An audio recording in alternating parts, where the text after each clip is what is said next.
नमस्कार, आपण पाहतात कटू सत्य लाईव्ह न्यूज।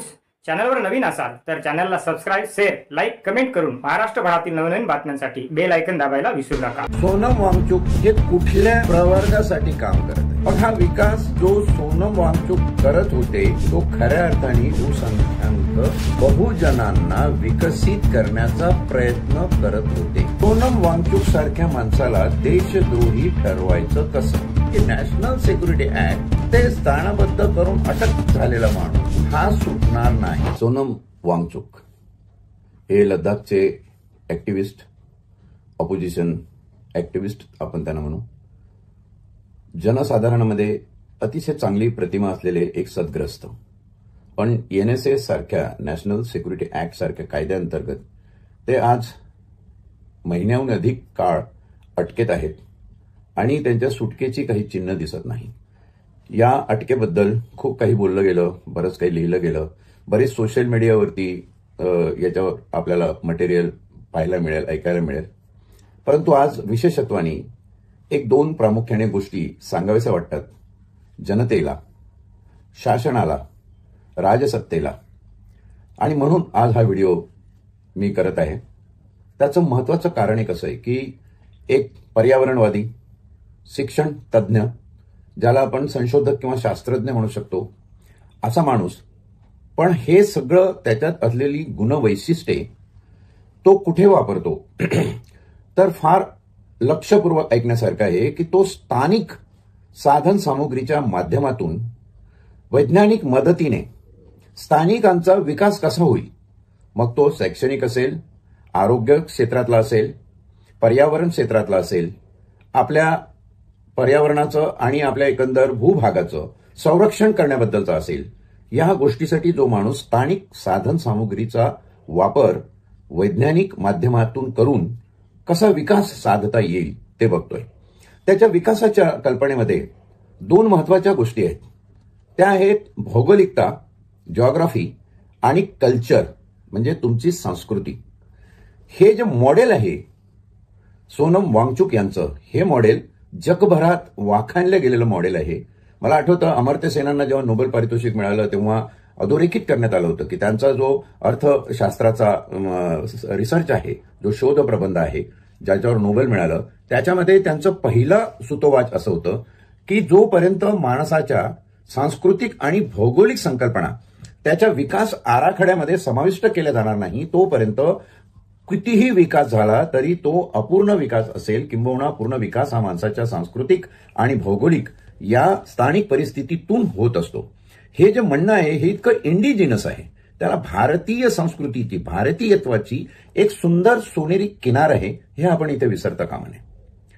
त्याच बरोबरीनं दुसरा मुद्दा शेवटचा तो असा की सोनम वांगचुक हे कुठल्या प्रवर्गासाठी काम करत आहे। प्रवर्ग म्हटला की लगेच आपल्या डोळ्यासमोर जाती, उच्च नीच असं येतं, पण बहुजन, बहुसंख्याक बहुजन आणि अल्पजन असं जर आपण एक उभं निर्धारण विचारात घेतलं तर आपल्या असं लक्षात येईल की आज अल्पजनांकडे त्यांचा हवा तो विकास हवा त्या पद्धतीने साधून घेण्यासाठी सगळी साधन सामुग्री, सगळी वैज्ञानिक उपलब्धता आहे, परंतु बहुसंख्याक बहुजनांकडे नाही आहे। मग हा विकास जो सोनम वांगचुक करत होते तो खऱ्या अर्थाने बहुसंख्याक बहुजनांना विकसित करण्याचा प्रयत्न करत होते। हे अधोरेखित एवढ्यासाठी केलं पाहिजे की नॅशनल सिक्युरिटी ऍक्ट मध्ये स्थानबद्ध करून अटक झालेला माणूस हा सुटणार नाही। हा बहुसंख्याक बहुजनांचा विकास करतो, त्यांच्या शिक्षण पद्धती विकसित करतो। उद्या हे लोक शिकून सवरून मोठे झाले तर राज्य कुणावर करायचं? गुलाम असतील राज्यामध्ये तरच आपल्याला राज्य करता येतं। आजकालच्या राज्यसत्तेची आणि अर्थसत्तेची जणू काही ही परिभाषा झालेली आहे। मग सोनम वांगचुक सारख्या माणसाला देशद्रोही ठरवायचं कसं? तर जगाचा आपण विचार केला तर जगामध्ये आज जे भारतात होते किंवा सोनम वांगचुकच्या बाबतीत झालं ते कधी झालंय का? तर आपल्याला सगळ्यात पहिला उदाहरण आपल्या डोळ्यासमोर येतं फ्रान्सचं। फ्रान्समध्ये हा फार पूर्वी प्रकार झाला की राजसत्तेला विरोध करणारे, अर्थसत्तेला विरोध करणारे, किंबहुना काही अंशी धर्मसत्तेला विरोध करणारे लोक हे काळाच्या पडद्याआड केले गेले, नष्ट केले गेले। म्हणजे एक विरोधच कोणी राहू नये, आपल्याला अपोजिशन कोणी राहू नये असा प्रयत्न त्या ठिकाणी पहिल्यांदा झाला। दुसरा प्रयत्न जर्मनीमध्ये हिटलरच्या राजवटीमध्ये झाला, तो असा की अपोजिशन कोणी जिवंतच ठेवायचं नाही, म्हणजे त्याची अंडी पिल्ली वंशावळच सगळी संपवून टाकायची, जेणेकरून आपल्याला एकमुखी एक हाती साम्राज्य सत्ताधीश होऊन चालवता येईल, अशा पद्धतीने ते झालं. इतिहासामध्ये अशी अनेक नावं आहेत. इतिहासामध्ये फ्रान्सच्या आणि जर्मनीच्या असे अनेक सोनम वांगचुक हे गडप झालेले आहे, गडप केलेले आहे. रिसेंटली जर बघायचं झालं तर 19 वर्ष तुरुंगवास भोगून ज्यांचा मृत्यू तुरुंगात झाला ते अलेक्स नवलने हे रशियातले अपोजिशन ऍक्टिव्हिस्ट होते. रशियामध्ये पुतीन साहेबांची महासत्ता आणि सातत्याने राबवत आलेली सत्ता एकदा प्रस्थापित झाल्यानंतर त्यांना या इस्माचा अलेक्सचा फार त्रास व्हायला लागला आणि त्यांनी त्यांना स्थानबद्ध केलं. अटकेमध्ये 19 वर्ष राहिलेला माणूस तिथे मरतो. त्याची एक शेवटी सरकारी पद्धतीने एक अंत्ययात्रा काढण्यात आली वगैरे वगैरे, हा सगळा प्रकार झाला. हे एवढ्यासाठी मी बोलतोय की सोनम वांगचुकची अटक माझ्या डोळ्यासमोर येताना मला रशियाचा अलेक्सी नवाल्ने आठवतो. तो अपोजिशन ऍक्टिव्हिस्ट अशाच प्रकारे संपवला गेला. तोही बहुसंख्याक बहुजनांसाठी काम करत होता का? तोही पर्यावरणासाठी काम करत होता का? तोही शास्त्रज्ञ आणि संशोधक होता का? तोही शिक्षण आणि संस्कृतीच्या माध्यमातून भौगोलिक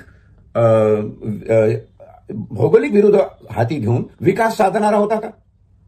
हा संशोधनाचा विषय आहे, याच्यावर आपल्याला विचार केला पाहिजे.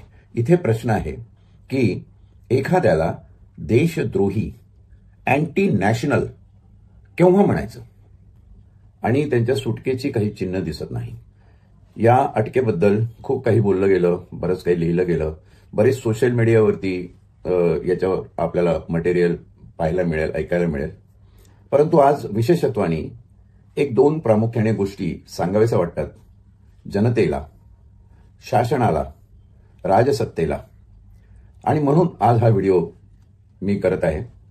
त्याचं महत्वाचं कारण एक असं आहे की एक पर्यावरणवादी, शिक्षण तज्ज्ञ, ज्याला आपण संशोधक किंवा शास्त्रज्ञ म्हणू शकतो, असा माणूस, पण हे सगळं त्याच्यात असलेली गुणवैशिष्ट्ये तो कुठे वापरतो तर फार लक्षपूर्वक ऐकण्यासारखं आहे की तो स्थानिक साधन सामुग्रीच्या माध्यमातून वैज्ञानिक मदतीने स्थानिकांचा विकास कसा होईल, मग तो शैक्षणिक असेल, आरोग्य क्षेत्रातला असेल, पर्यावरण क्षेत्रातला असेल, आपल्या पर्यावरणाचं आणि आपल्या एकंदर भूभागाचं संरक्षण करण्याबद्दलचा असेल, या गोष्टीसाठी जो माणूस स्थानिक साधन सामुग्रीचा वापर वैज्ञानिक माध्यमातून करून कसा विकास साधता येईल ते बघतोय. त्याच्या विकासाच्या कल्पनेमध्ये दोन महत्वाच्या गोष्टी आहेत. त्या आहेत भौगोलिकता, जिओग्राफी, आणि कल्चर म्हणजे तुमची संस्कृती. हे जे मॉडेल आहे सोनम वांगचुक यांचं, हे मॉडेल जगभरात वाखाणलं गेलेलं मॉडेल आहे. मला आठवतं अमर्त्य सेनांना जेव्हा नोबेल पारितोषिक मिळालं तेव्हा अधोरेखित करण्यात आलं होतं की त्यांचा जो अर्थशास्त्राचा रिसर्च आहे, जो शोध प्रबंध आहे ज्याच्यावर नोबेल मिळालं, त्याच्यामध्ये त्यांचं पहिलं सूतोवाच असं होतं की जोपर्यंत माणसाच्या सांस्कृतिक आणि भौगोलिक संकल्पना त्याच्या विकास आराखड्यामध्ये समाविष्ट केल्या जाणार नाही, तोपर्यंत कितीही विकास झाला तरी तो अपूर्ण विकास असेल, किंबहुना पूर्ण विकास हा माणसाच्या सांस्कृतिक आणि भौगोलिक या स्थानिक परिस्थितीतून होत असतो. हे जे म्हणणं आहे हे इतकं इंडिजिनस आहे, त्याला भारतीय संस्कृतीची, भारतीयत्वाची एक सुंदर सोनेरी किनार आहे, हे आपण इथे विसरता कामा नये. त्याच बरोबरीनं दुसरा मुद्दा शेवटचा तो असा की सोनम वांगचुक हे कुठल्या प्रवर्गासाठी काम करत आहे. प्रवर्ग म्हटला की लगेच आपल्या डोळ्यासमोर जाती, उच्च नीच असं येतं, पण बहुजन, बहुसंख्याक बहुजन आणि अल्पजन असं जर आपण एक उभं निर्धारण विचारात घेतलं तर आपल्या असं लक्षात येईल की आज अल्पजनांकडे त्यांचा हवा तो विकास हवा त्या पद्धतीने साधून घेण्यासाठी सगळी साधन सामुग्री, सगळी वैज्ञानिक उपलब्धता आहे, परंतु बहुसंख्याक बहुजनांकडे नाहीये. मग हा विकास जो सोनम वांगचुक करत होते तो खऱ्या अर्थाने बहुसंख्याक बहुजनांना विकसित करण्याचा प्रयत्न करत होते. हे अधोरेखित एवढ्यासाठी केलं पाहिजे की नॅशनल सिक्युरिटी ऍक्ट मध्ये स्थानबद्ध करून अटक झालेला माणूस हा सुटणार नाही. हा बहुसंख्याक बहुजनांचा विकास करतो, त्यांच्या शिक्षण पद्धती विकसित करतो. उद्या हे लोक शिकून सवरून मोठे झाले तर राज्य कोणावर करायचं? गुलाम असतील राज्यामध्ये तरच आपल्याला राज्य करता येतं. आजकालच्या राज्यसत्तेची आणि अर्थसत्तेची जणू काही ही परिभाषा झालेली आहे. मग सोनम वांगचुक सारख्या माणसाला देशद्रोही ठरवायचं कसं? तर जगाचा आपण विचार केला तर जगामध्ये आज जे भारतात होते किंवा सोनम वांगचुकच्या बाबतीत झालं ते कधी झालंय का? तर आपल्याला सगळ्यात पहिला उदाहरण आपल्या डोळ्यासमोर येतं फ्रान्सचं. फ्रान्समध्ये हा फार पूर्वी प्रकार झाला की राजसत्तेला विरोध करणारे, अर्थसत्तेला विरोध करणारे, किंबहुना काही अंशी धर्मसत्तेला विरोध करणारे लोक हे काळाच्या पडद्याआड केले गेले, नष्ट केले गेले. म्हणजे एक विरोधच कोणी राहू नये, आपल्याला अपोजिशन कोणी राहू नये असा प्रयत्न त्या ठिकाणी पहिल्यांदा झाला. दुसरा प्रयत्न जर्मनीमध्ये हिटलरच्या राजवटीमध्ये झाला. तो असा की अपोजिशन कोणी जिवंतच ठेवायचा नाही, म्हणजे त्याची अंडी पिल्ली वंशावळच सगळी संपवून टाकायची, जेणेकरून आपल्याला एकमुखी एक हाती साम्राज्य सत्ताधीश होऊन चालवता येईल अशा पद्धतीने ते झालं. इतिहासामध्ये अशी अनेक नावं आहेत. इतिहासामध्ये फ्रान्सच्या आणि जर्मनीच्या असे अनेक सोनम वांगचुक हे गडप झालेले आहे, गडप केलेले आहे. रादर रिसेंटली जर बघायचं झालं तर 19 वर्ष तुरुंगवास भोगून ज्यांचा मृत्यू तुरुंगात झाला ते अलेक्स नवलने हे रशियातले अपोजिशन ऍक्टिव्हिस्ट होते. रशियामध्ये पुतीन साहेबांची महासत्ता आणि सातत्याने राबवत आलेली सत्ता एकदा प्रस्थापित झाल्यानंतर त्यांना या इस्माचा, अलेक्सचा फार त्रास व्हायला लागला आणि त्यांना स्थानबद्ध केलं. अटकेमध्ये 19 वर्ष राहिलेला माणूस तिथे मरतो. त्याची एक शेवटी सरकारी पद्धतीने एक अंत्ययात्रा काढण्यात आली वगैरे वगैरे. हा सगळा प्रकार झाला. हे एवढ्यासाठी मी बोलतोय की सोनम वांगचुकची अटक माझ्या डोळ्यासमोर येताना मला रशियाचा अलेक्सी नवाल्ने आठवतो.